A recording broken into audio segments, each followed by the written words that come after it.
It's rumored that in some remote locations of the earth, far away from the busy cities, there's still a race of giants, the offspring of the Nephilim, that still exist to this very day. Kandahar, Afghanistan is one location, and the Solomon Islands is another.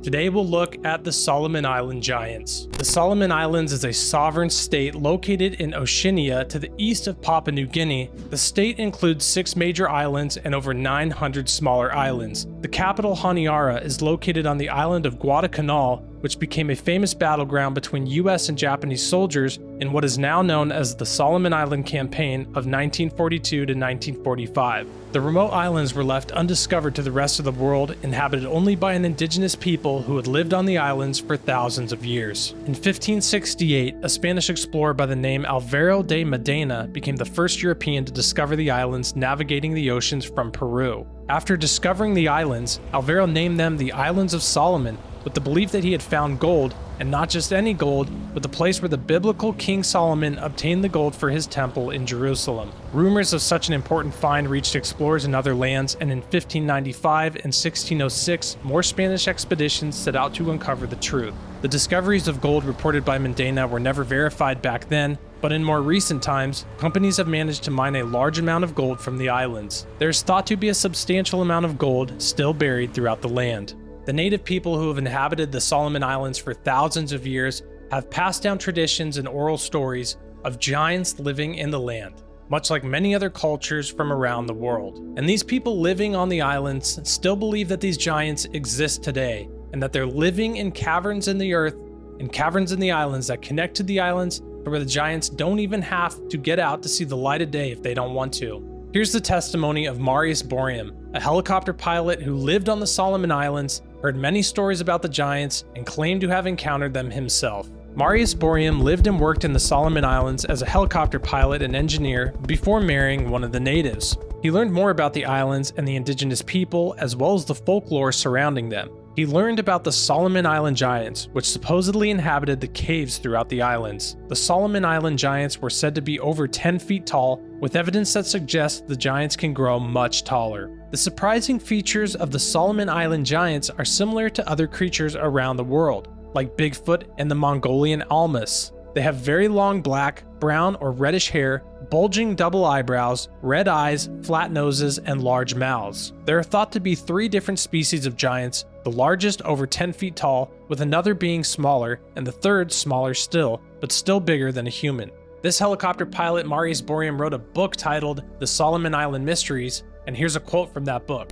"It is linguistically ironic that the Solomon Islands peoples name their undiscovered to the modern world race of humanoids the giants, as throughout history, including in the Bible and other prominent books, the same name has been used in other parts of the world to describe these huge, elusive, subterranean humanoids. The Solomon Island Giants have become a topic for further research, often led by Marius himself. Marius writes that some of the giants were killing and stealing humans from their villages. He speaks of a huge rogue killer giant attacking the indigenous people. Quote, "This monstrous giant was an elusive and cunning creature that stalked its victims and often crept around the villages at night to seek its meals." He goes on to explain that many warriors had died trying to slay the giant, before villages had to be moved to other parts of the islands in order to protect their people. The Solomon Island Giants are said to have social structures, and there are possibly thousands of them which inhabit Guadalcanal to this day. They use complex cave systems to pass from one side of the island to the other without ever having to see daylight. That's the end of Marius's part of the story, but there's also claims and reports that Japanese forces encountered these Solomon Island Giants as well when they battled the United States on the islands in the 1940s. Between 1942 and 1945, Japanese and US forces engaged in heavy fighting on the islands, which became known as the Solomon Islands Campaign. During this conflict, Japanese forces would experience first-hand encounters with the Solomon Island Giants. They reported seeing creatures around 10 to 15 feet tall, which would sometimes come charging at units of soldiers. Their bullets had little effect on them. While suffering from attacks in daylight, soldiers also had a hard time sleeping as they could hear their fellow comrades wailing through the night as the giants launched more attacks. The cannibalistic nature of the giants struck fear in the hearts of the Japanese infantry. The giants of the Solomon Islands are common knowledge to locals, but along with stories of foreign encounters and sightings of footprints, there could be more truth to the stories than we realize. We know that giants existed before the flood and after the flood. The story of David and Goliath, that happened far after the flood of Noah. So somehow the Nephilim and their offspring, the giants, were able to reincarnate or come through some dimensional door or something along these lines. That's a topic for a different video, but they did exist after the flood. And we know this because not only the Bible tells us, but we see in cultures all around the world that had no contact with each other, all have depictions of giants before the flood and after that in their architecture and in their cave writings and in their teachings. We also can look at these cultures and see not only did they all have stories of giants, but they were all for some reason building pyramids. We can look at the ziggurat of Tepe Salak in Kashan, Iran, 3000 BC. Of course, the pyramids of Giza in Egypt, 2500 BC. The ziggurat of Ur in the city of Ur in Iraq, 2100 BC.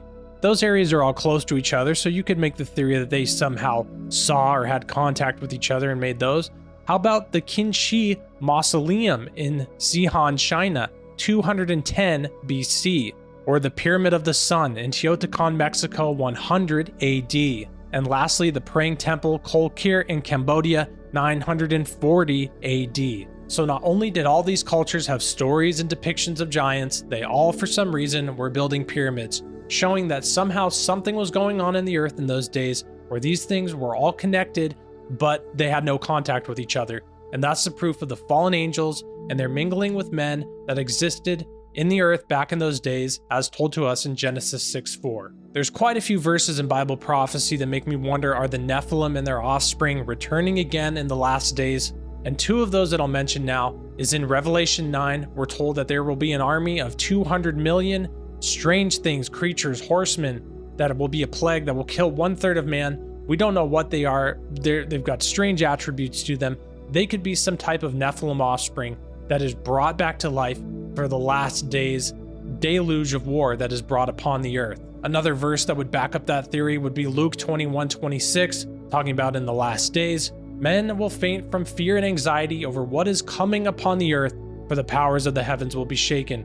So men will faint and fear from anxiety of looking upon the things that are coming upon the earth, something so frightening, maybe even the Nephilim and their offspring resurrected, brought back to life through some type of wicked supernatural event that will take place to usher in Earth's last days. Let me know what you think in the comments below about these stories. Did these people encounter giants on the Solomon Islands? Are they still there today? We know giants existed after the flood, so there could be still little pockets of giants living in the earth, probably in the caverns of the earth today. Let me know what you think in the comments below. Interesting stuff at the very least. Cool things to look into, Bible-related things. Is there the possibility that giants still exist today? And will there be some supernatural type of event that even brings back these Nephilim and their offspring back upon the earth in the last days? What do you think? Let me know in the comments. Thanks for watching, and God bless.